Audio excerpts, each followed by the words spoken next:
Okay, I think we're live. Good afternoon, everyone, and welcome to the webinar, the fifth webinar in the FinServe360 SEO series. I'm Sam Momani. I'm your moderator for today. I'm looking forward to guiding what I believe is one of the most practical and empowering conversations we've had so far. Today's session is called Profitability Without Pain, a CEO's Guide. And we chose this title very deliberately because most CEOs have been conditioned to believe that improving profitability requires something painful, aggressive cost cuts, hiring freezes, benefit reductions, or slowing growth initiatives that take years to build.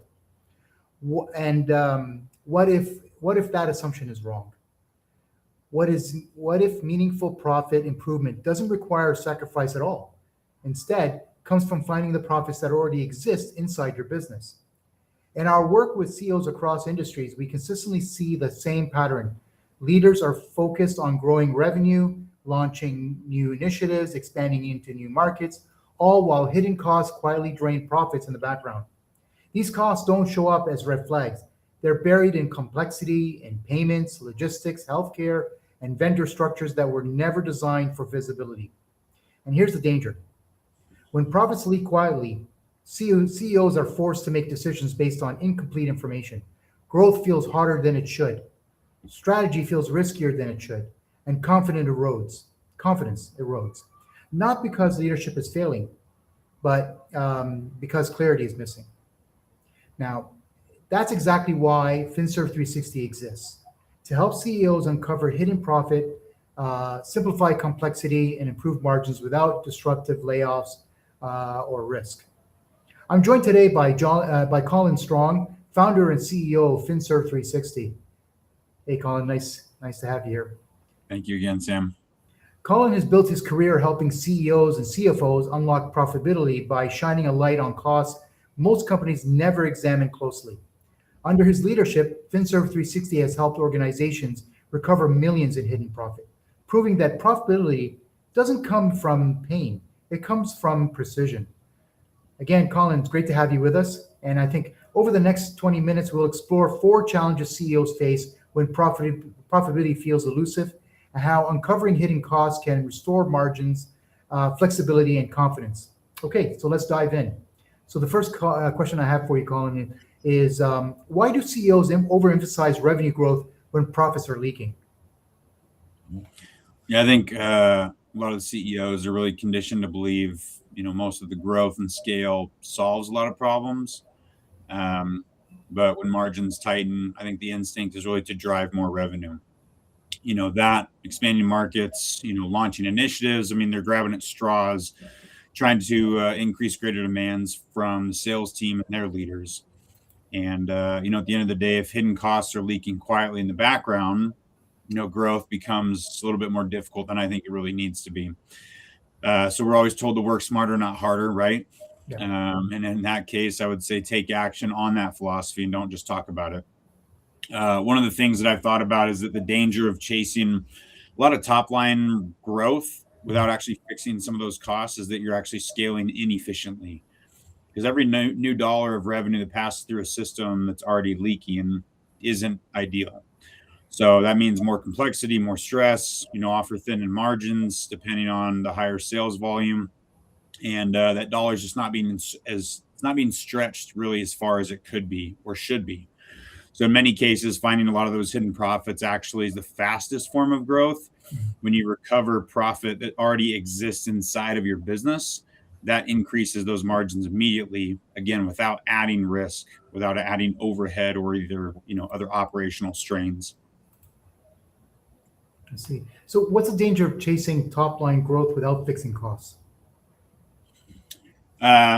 Just give you some frame of mind for a moment. And I guess I'll reframe that question a little bit.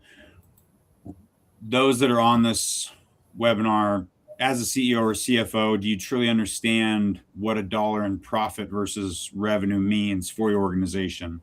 And that might sound very basic, but that has to include the man hours, marketing, payroll, operational expenses, involved in generating that single dollar in revenue versus a dollar in profit that you're already sitting on. So oversimplifying that, but It's a very real question. So it's really everything. Um, Being profits are the lifeblood of the company. So what it is that you're going to take, for you to make a decision and to bring outside help in. I think 2026 is a pretty pivotal year, given the hardships a lot of companies have expressed to me in the last couple of years, and they're looking to take some massive action. So, it's no different than adopters of AI technology. If you don't get in with the times, you're going to fall behind your competition because of the no-brainer resources to springboard you forward. So, at this point, I really don't think there's an excuse for a lot of companies. I really believe that they're one relationship away, one audit away from unlocking some of that new cash flow within the business. So how can finding hidden profits be a faster path to growth? Yeah, I think honestly, it's just that the turnaround time from bringing on a new client versus identifying those profits is way shorter. So if we can free up that capital in a much more concise period of time, that gives you the freedom to then put that back into marketing or getting that next hire, or reinvesting that into some projects or maybe new initiatives you want to try. It's not going to come at an additional expense. And at the end of the day, if you've got investors or you've got board members that are looking for returns and seeking for the success of your company, it's one of those ways to bring value to them very quickly. So when we're looking at the complexity of payment, logistics, and healthcare, why do these three cost areas hide the biggest leaks? Yeah, I mean, I think payments, logistics, healthcare, they all have kind of a commonality, and that's complexity.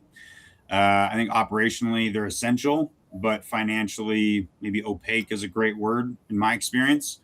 A lot of CEOs rarely get clean, transparent reporting in certain categories because the structures that were built for execution and not necessarily visibility.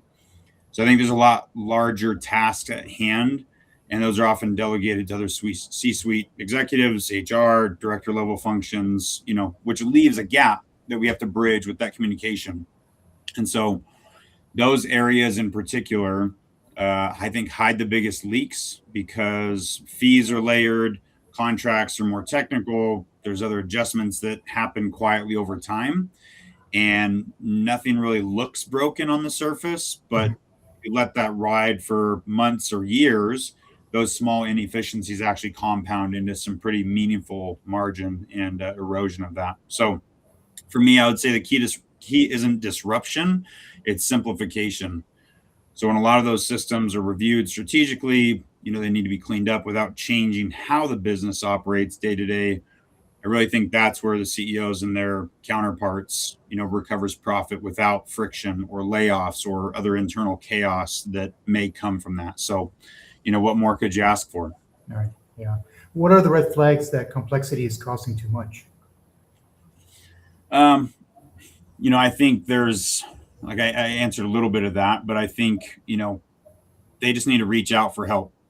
Obviously, thinking about it, what does a typical vendor selection process look like? How many hours or how many team members are they pulling away from other duties and responsibilities to actually vet out future solutions and other providers? So that's one thing that we come in for. So there's not a drop in productivity. There's not a bunch of back and forth negotiations, and then you're hoping to build trust and hope that works out until it doesn't. And so oftentimes you don't know until you've made that decision. And so people want to fail forward fast. So we actually expedite a lot of those conversations because we pride ourselves on three non-negotiables with not only our clients, but also our partners. And that's integrity, ethics, and compliance. And so if those don't exist, our brand isn't going to put our name on it. So how can CEOs simplify